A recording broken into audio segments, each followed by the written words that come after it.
This is what we've come to. We can't discuss the murder of grown women and babies in our country at this point. It's scores of them. I mean, the guy got rid of all the records. We don't know if it's 100 or 1,000 or what it is. Welcome back, friend.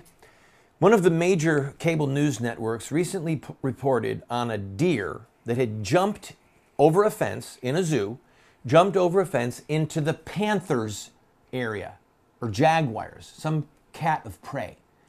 And the mommy and the daddy cat of prey had little kittens. They proceeded to kill the deer, eat the deer, and feed the deer to the little cubs. This is not news.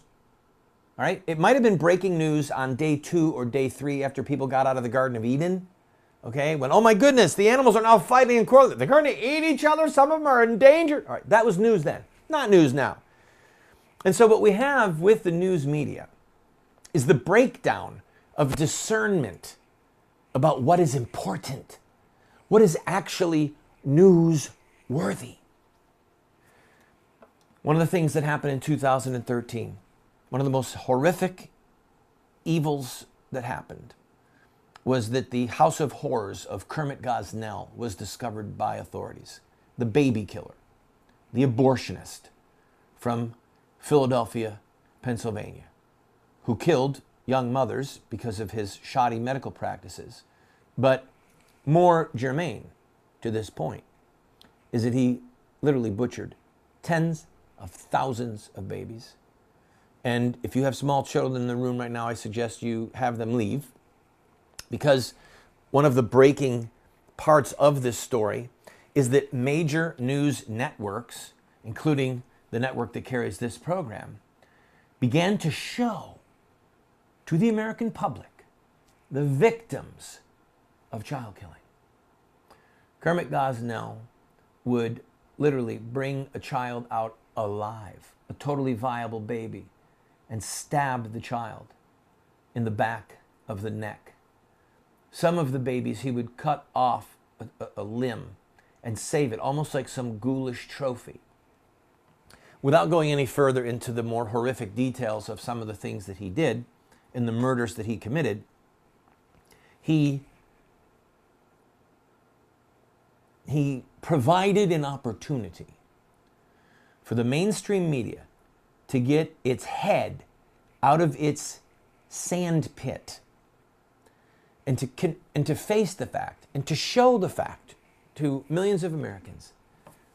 This is what goes on with safe, legal abortion. Kermit Gosnell was not the odd man out. He was a child killer. 55 million babies have been brutally killed by being sucked out of their mother's womb or torn out piecemeal. And their blood is crying from dumpsters, from landfills, from sewers. Innocent blood crying out to Almighty God for justice, for vengeance.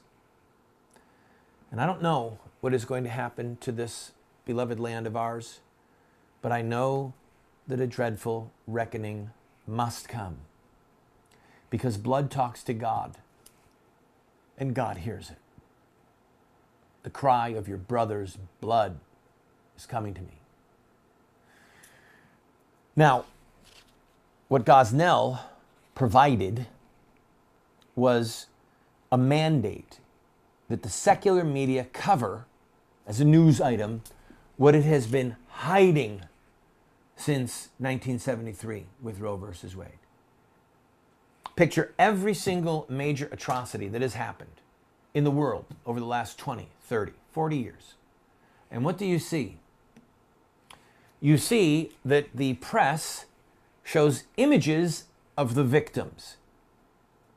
The press shows images of the victims, whether it's a terrorist bombing or whether it is some horrific crime being committed in the Middle East or in Africa, or whether it's the skulls stacked up in Rwanda.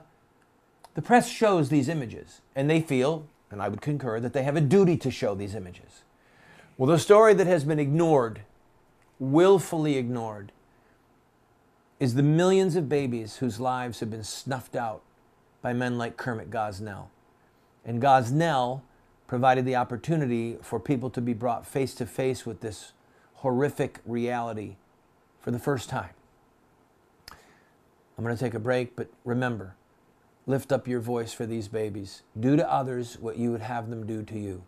And if your life was on the line, like the babies who are in danger of dying at America's abortion mills, you'd want someone screaming their lungs out for you, wouldn't you?